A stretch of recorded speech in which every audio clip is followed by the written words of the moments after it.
Ramadan, and the chairman of the board, Daniel Rono. Welcome to the show. Thank you. Terry, you first. How could you have bungled this? How? I mean, how? It's ridiculous. How? First of all, Jeff, allow me to say that Global Fund has been one of our biggest partners that we have worked with in Kenya for a very long time. Mm-hmm. And we are not working with them just in the areas of nets. So allow us to sort of make some clarifications. And the facts are as follows. Okay. The process, as it stands, was a normal process because, you know, maybe it's also important to sort of contextualize. The nets that we are talking about are valued at 3 billion. The business that we do for Global Fund is 30 billion. In fact, the entire business for KEMSA at the moment is about 50 billion. So you're saying this is just a fraction of that money? We are saying that this is things we do on a regular basis. Okay, but listen, Terry. Because you see, Jeff, when Global Fund asks us to procure, the process is as follows. We follow the specifications, and, you know, your reporter has covered some of that.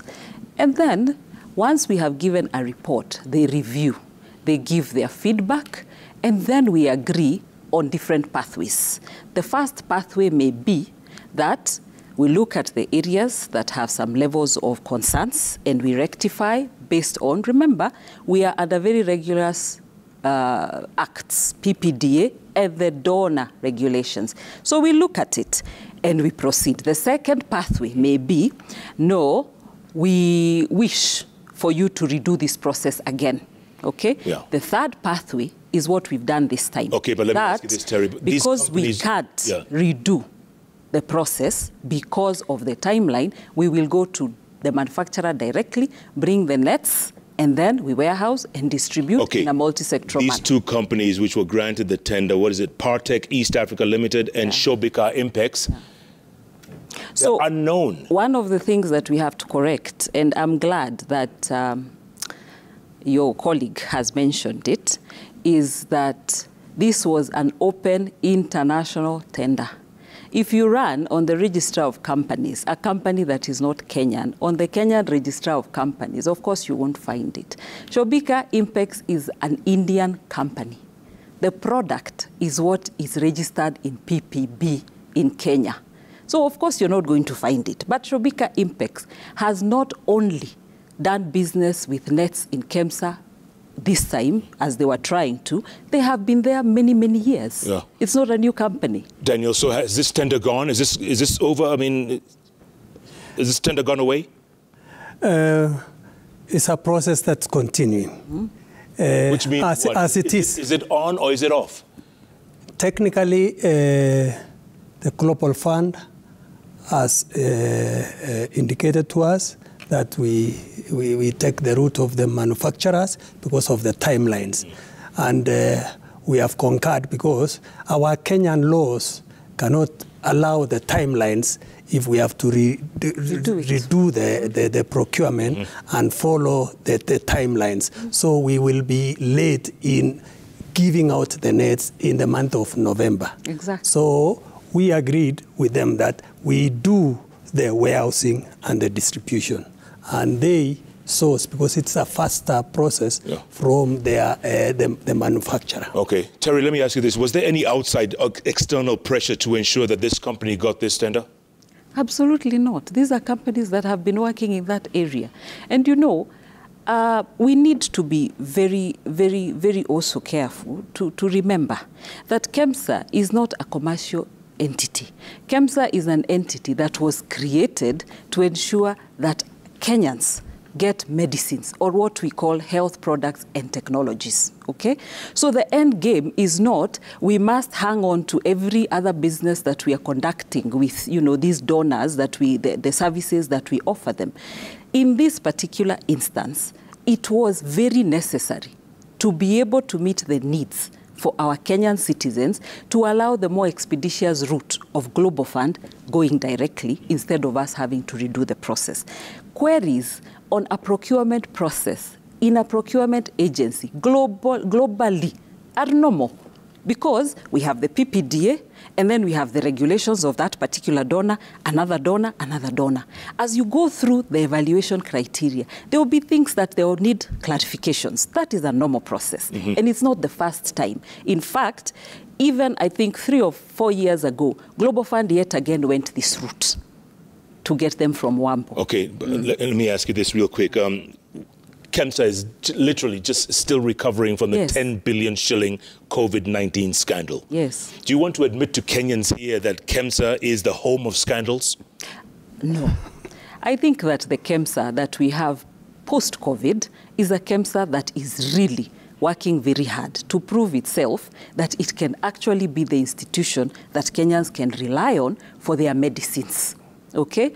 And we have done a lot of improvements towards that. And let's just make it very clear, you know, because sometimes we get headlines that, you know, are really unfair.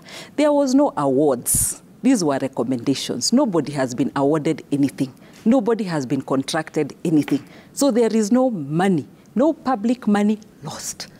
That is the truth. Yeah. Chairman, let me ask you real quick. What is wrong with our procurement procedures? What is wrong? I mean, maybe you haven't been there that long enough to clarify, but what is wrong with our procurement procedures?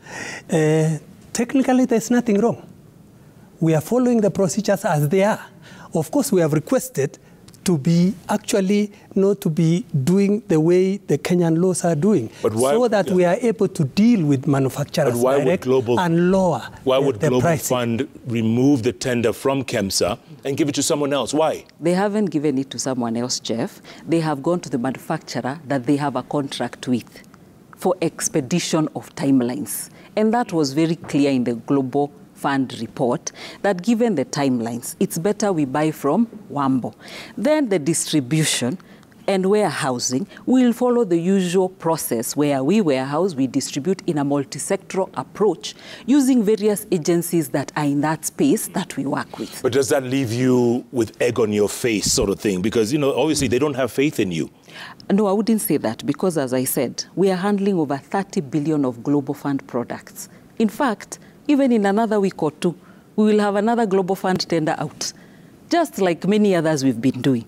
And by the way, it's just that this one has gotten the interest that it has from the public. Yeah. But there is even others that they have also sought to do themselves because of expedition or any other reasons that make it impossible for us to deliver the commodities in the timelines. Because remember, the end game and the focus is what?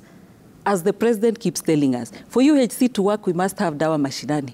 Now, if Dawa Mashinani is going to take 6 months from when the nights should have come, it is incumbent for us and our partners to agree on a more expeditious route. Yeah. Chairman, does this taint the reputation of KEMSA? No, it does not, because we went fishing, Chief. We do procurement, warehousing, and distribution. We went fishing. They gave us a job to do. With the timelines, we missed a bit of procurement. So we are saying we are doing the distribution, we are doing the warehousing, the bit of the procurement, we have agreed with them. Because of the timelines, you do it.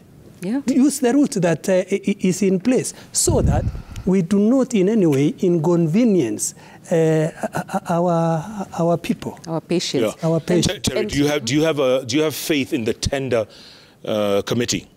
Evaluation committee? I have to say, you know, contrary to public opinion, KEMSA has some of the best and most equipped in terms of skilled staff to do a specialized job. You know, you have to remember, what is KEMSA's specialization? We specialize in last mile delivery of medical commodities, medicines.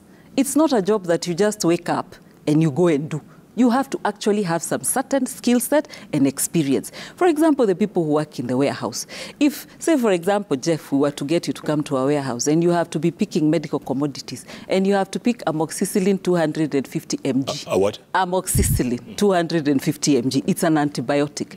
It would take you time to understand what it is that you need to do.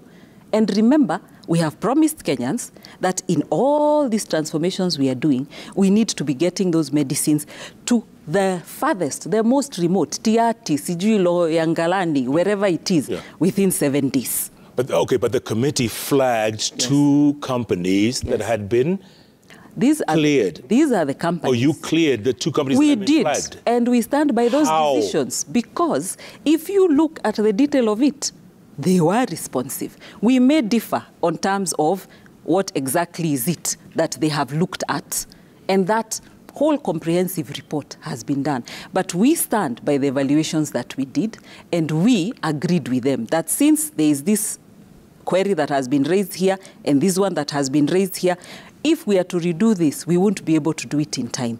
And we need Kenyans to be able to access those nets in time. So let's go direct. Yeah. Well, Chairman, why would Global Fund be uncomfortable with these two companies that were flagged? Why would they be uncomfortable? Because as far as Global Fund were concerned, is that the errors that they have pointed out, this applies to technically all the tenderers. That is how they really said. Why then did you recommend these two if all of them kind of had almost the same errors? Yeah. And to them, they said we should have failed all of them in totality. To which case, our team felt you may have had errors, but there are people who have more errors than others, if at all. So, and that is why, even if you go to a school, Jeff, and you score 70%, another one scores 80%, you can only recommend the 80% individual, not the 70%. They may have failed one or two exams, but this is the people who actually, we feel, actually made it to the end. Yeah. So, Terry, when can we expect these nets from Wambo? They're coming by November. The timeline is not changing. That's why we had to make sure that they are gotten directly. Because by November 2023, the rolling out of these nets by the Ministry of Health in Kenya has to proceed. You know, we procure on behalf of the government of Kenya. The government of Kenya is committed to make sure that that service gets done for the people of Kenya. His Excellency has pronounced himself that UHC will happen. We cannot, and we are deeply, deeply, involved in making sure that we meet our end of the bargain so that the medicines and commodities like nets are availed at the right time. Okay, I have to ask you this question before I let you go. Is it true that some staff members who were suspended under the COVID-19 scandal are still earning their monthly salaries? We have staff who are suspended. There were only 2 of them. And that process we have been working on in figuring out how to bring them back to work because there hasn't been administrative action. Are they still earning their salaries? Like all other employees, they are earning because we operate under the laws of Kenya. Until you find somebody culpable through a process that needs to be done in a particular way as per the Employment Act, you cannot take away their pay. But of course, when you're suspended, it's 50% as per the law. How can I apply for a job at KEMSA? Please, watch out at our portal. Anytime that we have a job there, I think you might come highly recommended. Terry Ramadan, Daniel Rono, thank you so much. Appreciate your time. KEMSA is growing big, and we will do bigger and better. Wonders. This is just 3 billion out of 30 billion. We will do wonders. 50 billion. Yes. And there is no award given, there is no money loss, and the nets are coming as per schedule. All right. Thank you very much for that, for clearing the air on that. Appreciate that. Terry Ramadan, CEO KEMSA, Daniel Rono.